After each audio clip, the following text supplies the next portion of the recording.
What's up everyone, welcome back to the channel. On today's episode, I'm gonna be replacing most of the wearables of the brake system, like brake pads and rotors, as well as me dealing with the wiring harness of the headlights, which is a complete mess, and replacing some of the rear suspension components that they were busted at some point in time during the previous ownership. In regards of the panels for the NSX, there has been some delays for the lower front skirt. It's supposed to be here in a couple of weeks. Now it's going to be double that. Probably some shipping delays involved in the new tariffs that are in place on the market. In regards of the powertrain, I'm still looking for a proper replacement for the C32. At this point in time, I haven't found anything. I still keep my eyes open to something that I can use for the project, but you know, it's gonna be almost a few months and nothing has popped on the NSX Prime or the marketplace. So most likely I'm gonna be installing an early generation NSX engine of the C38. And to compensate for the lack of displacement versus the C32, I'm really considering going with either a turbocharged or a supercharged route. I'm still figuring that out. There are a couple of things that I want to do research-wise before I decide to pull the trigger on that. But without further ado, let's go with the video. Here I'm removing the rear toe links, which were busted on both sides. I'm also replacing the old rubber brake lines with stainless steel ones. The original rotors were pretty stuck, so I had to hit them with some PB Blaster and apply some heat to get them off. All 4 rotors and pads were replaced with brand new parts. Alright, so I finished rear passenger, front passenger, driver front, and then now I'm gonna start working on the rear driver. I had to go and get a new boot on the rear upper control arm ball joint. Different than the lower one on the hub, that's kind of like part of the whole arm, so you cannot really replace that. So you will just hope that the little ball section of it, the threads are fine, because if not, they're gonna have to get another one or bore it out, and that gets complicated. So luckily for me, one of the few things that I got lucky with this car is I only need a new boot. So I went to get it done. I went to get a boot from my friend Ben at Daisy. He had one spare, so I didn't have to wait for one. So I took care of that today, early in the morning. And sadly, one of the next week I was supposed to get the car up on the frame machine and put all the panels on and align everything. And I was waiting for the front lower skirt. Apparently that is back order, and that's not what I was told. And now they say it's gonna be here in 4 weeks. Nothing is easier with these projects, especially with some of these cars. Parts are no longer made and they're hard to get. So yeah, that kind of sucks, but I'm just gonna keep putting it back together. So what I'm gonna do is put the upper control arm and loosely put the hub on it, slide the axle, put it in place. It's like 7:30 right now p.m. and I should be done in the next couple hours. So stay tuned. After I finished installing the new rotors, brake lines and pads, I went ahead and flushed the entire brake system with DOT4 brake fluid. One thing I noticed during the process was that the emergency brake cables were not connected at all. Turns out they were missing the e-brake retaining pins that is connected to the emergency brake.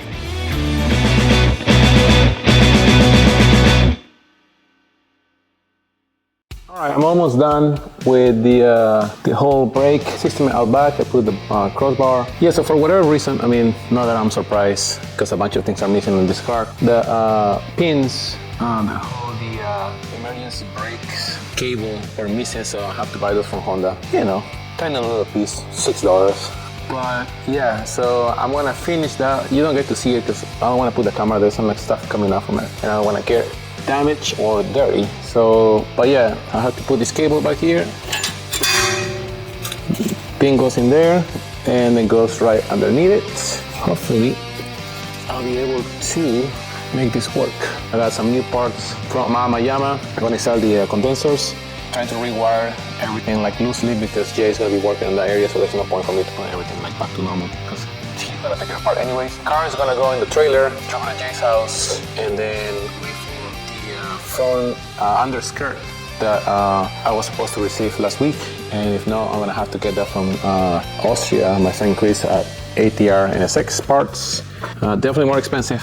The Encounter is like $600 more because it's Euro and the shipping is more expensive. And fun fact, if you have an Auto Plus and you have the mesh on your lower skirt, that is a $350 more than if you don't want the mesh, which makes absolutely no sense, but might as well I'm gonna discount one and make one for myself. But yeah, that's what I'm dealing with right now. I'm gonna keep working on this and then I'm gonna move to the front. And so yeah, let's go back to the hyperlapse.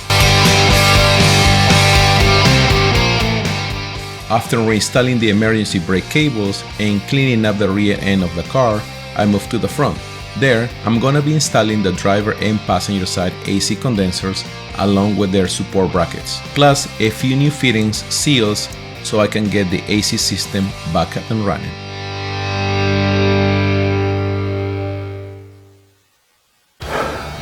Alright, so we are almost ready to put this car on the trailer. Wheels are on. Like I said, I finished the brakes. I need to relocate or like put back the AC condensers, the dry canister, and I just got this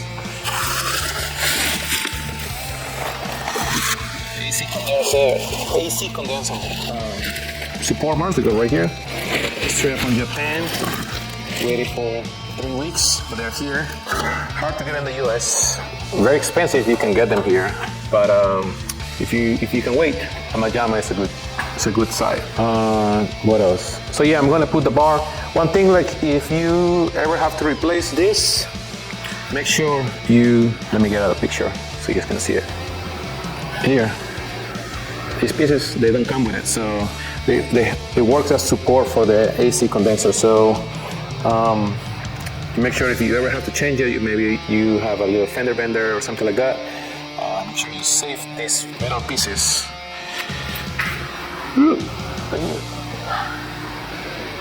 Camera really likes my face, I guess. And the rubber piece right here. So save that. After installing the AC condensers, support brackets, a new high-pressure AC line, and all the necessary fittings and seals, I was finally done with the front. Or at least for now. There is a couple of things that I want to change before I install the front bumper. Next up, me dealing with the headlight wiring harness fiasco that came with the car.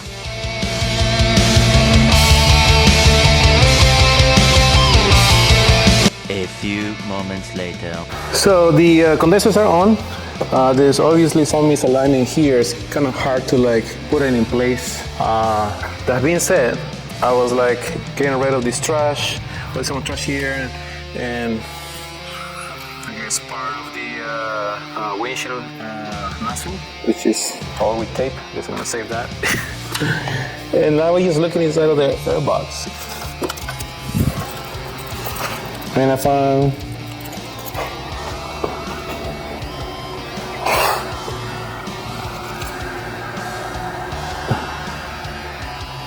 one of these. I think I found 3 of them so far. One on the seat, one on the trunk, and I wonder how he made it to the airbox. Well, I guess this guy definitely had more fun than the River NSX owner. One eternity later.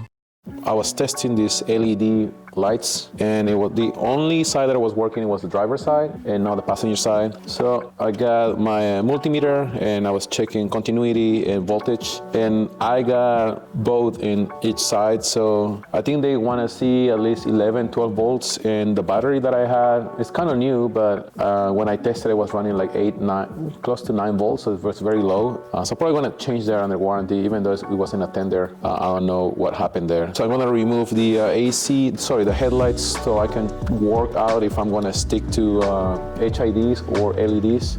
Let me show you something here. None of these two are OEM ballasts, right? They look, they're supposed to have a bracket. This one kind of looks similar, but there is a seal here. Let me get out. And that needs to go underneath the headlight and to prevent any moisture to get inside. And this one is too big compared to the one on the headlight. So I don't know if I'm gonna stick to this. Probably I'm gonna get something different. This is another brand too, and they're supposed to be attached to the bottom of the headlight. You have 2 different connectors. You have a single connector here, you have 2 here. So that's that for that part. I found this ballast sitting out back. There's a lot of mismatched parts on this car. You know, you gotta love it. Well, I kind of enjoy working on them. So this is a 55 watt. It was sitting back there. So I'm probably gonna try to use this. I kind of have to build the brackets. I'm probably gonna 3D scan the bottom side of the headlight and trying to build something so it's not just loose. I don't wanna use any zip ties. I'm gonna try to like leave it as factory as possible. I'm not gonna spend $1,500 per ballast OEM, especially with the new tariff going up. That's kind of like out of the question. My other option is this S2DR LED. I don't need a ballast for this. So this is more compact. I can run it from the bottom and then connect it straight to one of these connectors right here. That way I don't have to use the ballast. I won't have to create any brackets or 3D scan or do anything like that. I will just have to print like a small seal or like a gasket. Probably I will use TPU to do that. But you know, it's TBD, a few options there. So yeah, also this fender right here, there's a broken top, and just like kind of what they did with the yellow car, they just put some JB weld, and they were just hoping to last a bit longer, just to, you know, masquerade the issue. The holes are like drilled bigger than normal, I guess, because the impact was here and they were trying to align everything, like align it or like make it fit. So they just re-drill the hole so they can have more movement because it wouldn't fit properly. So I'm gonna remove that. I have to remove that one too. Actually, I can leave that one. I'm probably gonna try to talk to the guys at Top Coat and see if they can do a couple tug welds in the corner so I can reuse that. I would like to keep this as OEM as possible. So we will see. And yeah, I think that should be it for the front part of the car. Yeah, just clean up this mess for the wiring. I don't really want to keep this relay, you know, I would like to keep it as simple as possible. So if I can stick to the LED lights or find something similar like an HID that I can sit underneath the headlight and create a bracket and keep it in place, I will do that. If not, I'm probably gonna stick to the LED route, just because it's more compact, it's cleaner, and I don't want a lot of, you know, wires hanging in there. So that's that for now. I'm gonna continue removing this, remove the fender, trying to clean out this wiring, remove the AC line. I have to keep there is a switch in there that they're gonna need that. I'm gonna remove this because I got the right part, or the right part for the NSX, but I still got the wrong size, I guess. I don't know. I was trying to get an OEM one from Japan, very discontinued, so nothing to do there. I mean, even though it's an 05, I guess some of the parts are no longer available. So yeah, this is what I'm gonna be working right now. I'm gonna remove the headlights. If you ever have to remove yours, or if you wanna do an auto conversion, there's like a 13 millimeters. Well, at least in this car, I don't think that might not be OEM, but you have two 13 millimeters, and then just to make your life easier, remove the fender liner, remove the wheel, and there's gonna be a bolt sitting in the bottom. So you have 3 of them, just in case you remove the 2, this is not coming out, there's one more underneath, just to keep that in mind. All right, so I'm gonna be doing that, and yeah, I'll talk to you guys in a little bit when I clear this area.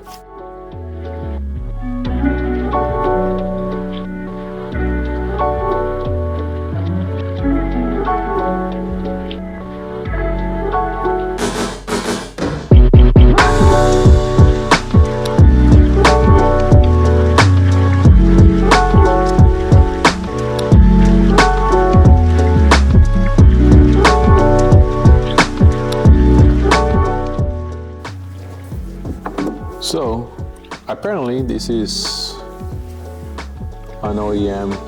Well, I don't know if it's OEM or not, but it kind of fits here. So this is the hole I was talking about. It's supposed to be a seal. This one have a seal in there. I don't know if the camera can pick it up right there. The other one, I don't know where it came from.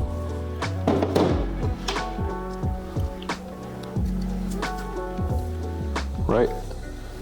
I think they're trying to fit it something like that. This one was just loose. Well, both of them were loose.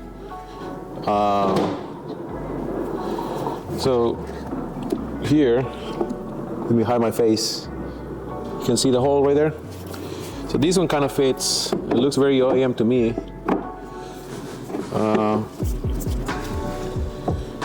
They have a seal in there. I'm probably gonna test it out because everything was, sorry, let me look at the camera. I'm gonna test it out just to see what happens. It works. Seems to be the OEM one. I have the part online. I have the part, write it down, so let's see if I can get it. So yeah, that's good news. But what they did, like I said before, they just chopped that connector off.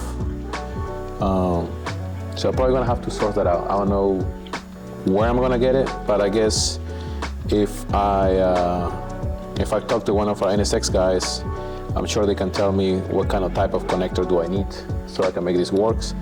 And then that I have the rubber seal in the bottom, so that should be good to go. So that's good news in that aspect. So yeah, pretty excited about that. So just gonna keep removing that. I'm gonna look online, see if I can buy another ballast that is similar to that, and get that connector, and it should be good to go, at least for this area.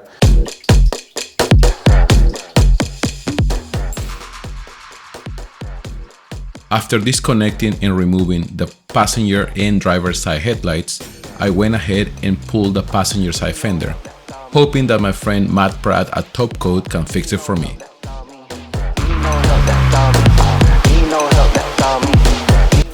I saw this. Hopefully I have to hide my face from the camera. I don't know if the camera can pick it up. Right here, they use a lot of like Bondo, whatever. Also, especially in the driver's side, passenger side, sorry, when they have the impact. You see they over drill the holes, I guess, so they can have more play on it.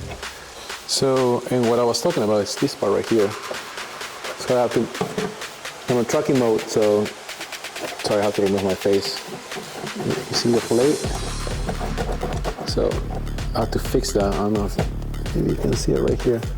See that? More JB well, I think maybe they can fix it. I'm not 100% sure. We're gonna have to talk to the guys, Top Coat, and see if they can work their magic here or not. And let's see what happens. So that is that in this, for this part right here. Like I said, I would like to keep the car as stock as, I would like to keep the car as stock as possible. And so, yeah, so this is the crazy wiring that I have. Nothing normal, real slappy, but whatever. So I got this brand new, hard to get radiator support. All this front area is brand new. They have to re-weld it. Have to clean that up. I also have all these new pieces right here. So, I'm gonna put this back in place. I'm debating if I'm gonna get the, I would like to get the downforce Stacy side skirts. You know, those have a little air tag there. They're not really functional, but it looks cool, that I would like to have. So I'm gonna have to reach my friend Johnny Chen from JDA Motorsports, see if he can get me a set. Hopefully they're in state, because you know all the tariff and everything is going crazy right now. But yeah, so I think this front end is pretty done. I ordered another of these canisters, like I mentioned you guys. I don't know what's going on with me today. I ordered the ballast and another connector. I already flushed the brake fluid, that's fine. I think when I'm done with the wiring, I'm just gonna cover this end right here, because that is for the heater box. Probably gonna 3D print something here to cover it, and here too. So I can, I don't know, spray and clean, because it's pretty dusty. Oh, and I have a new set of, what is it called? Windshield wipers, so we're gonna do that next. Cool. Next morning.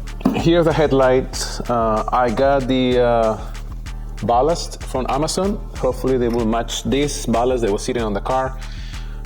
I don't know if it's an OEM or not, but it seems like it fits. And it matches the holes right there. So I got two new ones, because the light bulb is broken. It turns on, but starts flickering, so I'd rather get something new. I have some connectors here for Amazon. Hopefully they will match this, and I have some screws from Home Depot. And let me put it together, and hopefully we can make it work. If that's the case, then I rather don't use those cheap HID conversions, because I already removed all the wiring. So if I can keep it as OEM as possible, that's gonna be the goal. So let me put it together and let's see if we can make it work. Even let him have it. Here I'm testing the fitment of the Amazon HID balas as well as the connectors that I got online, so I can later test everything using the OEM harness from the car. Alright, so the aftermarket Amazon balas worked. So bolt right in under the headlight assembly, and there is also rubber seal to prevent moist to get in. So I got a 44 millimeter to 38.5 rubber gasket. So it's supposed to be like 3.5 millimeter thick. So if you're trying to do that and you don't want to go and if you want to stay close to OEM and you don't want to go with the other aftermarket versions that you kind of have to strap around, this one bolt right in. So the ballast, I'm going to put that on the description. Comes in pairs. I'm going to put the description for the connector, just in case if you want to do an O2 plus conversion on your front end, you can use the connector and keep it as OEM as possible. But yeah, it worked, and the screws are, let me see so I can get it right. They are 1/4 inch in thickness plus 5/8 inch in length. So that should, and then you just buy this in a, oops, sorry, my bad. Like I was saying, it's a 1/4 inch pan head Phillips. Is 5/8 in length, and that should give you enough room to, like, screw it without breaking the base. So yeah, I'm pretty excited about that. The LED light is more yellowish than I was expecting, so I might switch that to something like more lighter color, more like whitish color. But I don't know, at least so far it works. So what I'm gonna do is cut all this fancy wiring that they have over here and redo the whole thing. What I noticed is the marking on the box on that particular system says that this is the power is to my left and the ground is to the right, and the way that this comes here is the other way around. Power to the left, sorry, power to the left on the connector, ground to the right, and when you get power from the harness is power to the left, ground to the right. So it's the opposite. I don't know if that have anything to do with this system or not, but it works, and that's what I'm gonna be running. So I'm gonna cut this, put this together, but I'm not gonna put the headlights back on because I have to do the fenders and all this other stuff. What I'm gonna be doing afterwards is steam cleaning. I'm gonna put some degreaser on, remove the battery, and I'll show you in a second because it looks this car's been through a lot. So I'm trying to clean this area as best as possible and trying to make it look fresh. So yeah, that's what I'm gonna do. I'm gonna finish the other side of the headlight and put them together, keep it on a box, and then start cleaning this. So let's do it.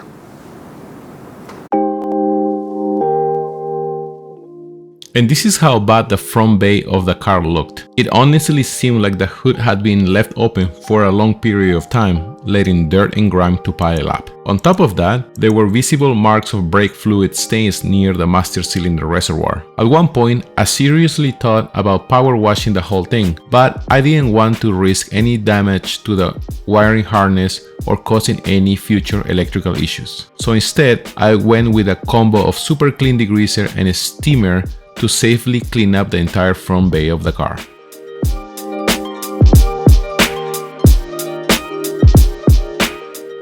So after nearly half day of degreasing, scrubbing off dirt and steaming the entire front end of the car, I was actually pretty happy with the final results.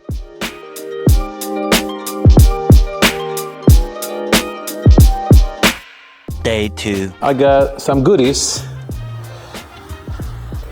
for the suspension part, thanks to our friends from KW. Okay.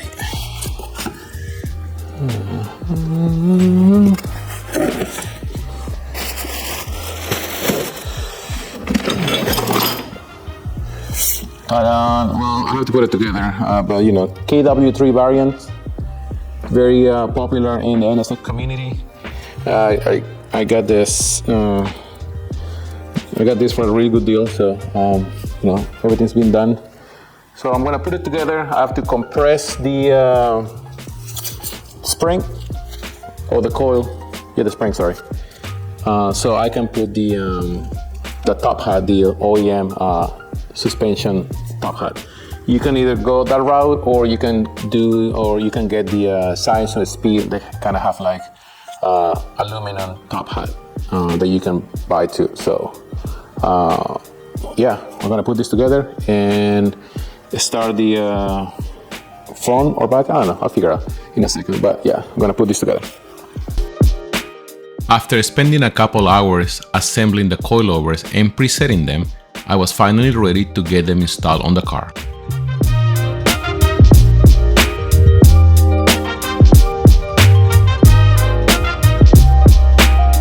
All right, so what we're gonna be doing right now is install the KW3s. I'm gonna remove the old suspension.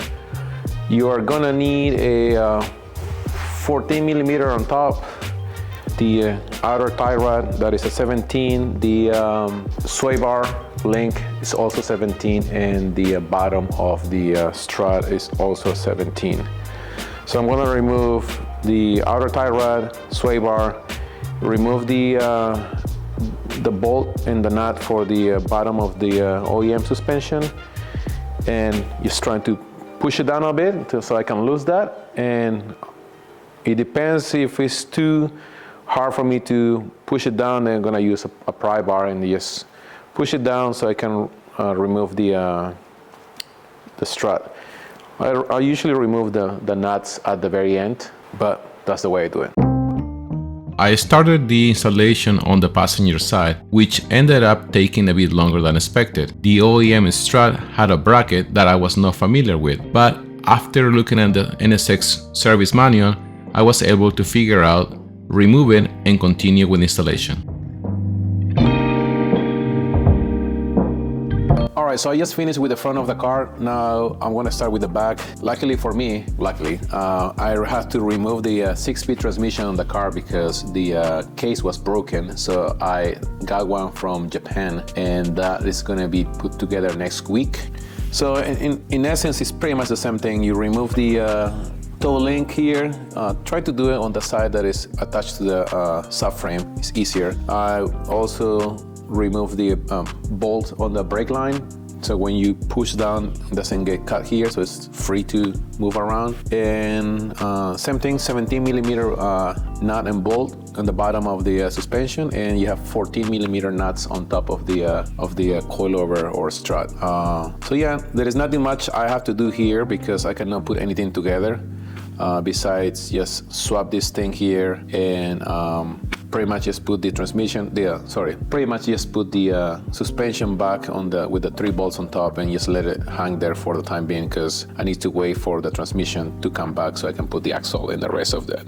There's a control arm and all these other parts. So yeah, not much to do right now on this part of the episode, but yeah, I'm just gonna swap that really quickly, and the same thing on the other side. But yeah, so 17 millimeter bolt and nut on the bottom, 12 millimeter bolt on the brake line. Remove that so you're free to move that around. Remove the bolt and nut from the actually there is a bolt only on the subframe side of the rear toe link, and you should be able to push it down and just remove that. If you have somebody to help you out, it's a lot easier that when somebody's pushing down and the other one's sliding the suspension out of the car. But it's not, I mean, you can get creative. You just try to use your arm or trying to push that down and so you can free that up. So yeah, that's what I'm gonna be doing now, and same thing with the other side. So there's not much to talk about. I'm just gonna do it really quickly, and I'm just gonna go to hyperlapse. There wasn't much of an installation to do out back, since the transmission was out of the car, which meant I didn't have to deal with the axles at all. After spending a few minutes putting the coilovers on the car and installing the 3 top hat bolts on the coilovers, I was all ready to go. Alright, so I just finished really quickly to just put the rear coilovers in place. There's nothing much I can do right now because I have to wait for the transmission to put everything back together, so that's gonna be hanging in there. It's not torque to spec, I just, do a quick tap. What we're gonna be doing next is, while we're waiting for the transmission stuff, we're gonna remove the window, the door lock mechanism because it's missing a piece. I'm probably gonna remove the mirrors too. The seat, the steering rack, because I only have one lock and one lock. And then the passenger side is missing a whole cylinder lock, so I need to order a new set. I got that from Mira, that should be on the way, so I'm gonna remove that and put the new stuff. There's a bunch of painter's tape holding things here. I don't know if the camera can show it, but big mess. So I'm gonna clear that up, remove this. I have new window regulators, I have to disconnect everything here. I have a new seal from the front and back. And I might respray the center console because there's 2 tones. One part is black and one part is like, silverish. And well, I'm not even surprised though. I got a new battery because I have issues with the battery I had before. And I think after I'm done with that, the interior should be good to go. The carpet is kind of messy. Yeah, I don't know what I'm gonna do about that. I definitely need new floor mats because they just came out. I'll show you later. Yes. So yeah, that's all I got for now. I'm gonna start working on the interior, but I'm gonna do that tomorrow. Peace. Thanks for watching. Don't forget to like and comment our videos. Please consider subscribe to our channel, as well as visit our other media accounts at Helix Auto Works on Instagram and Facebook.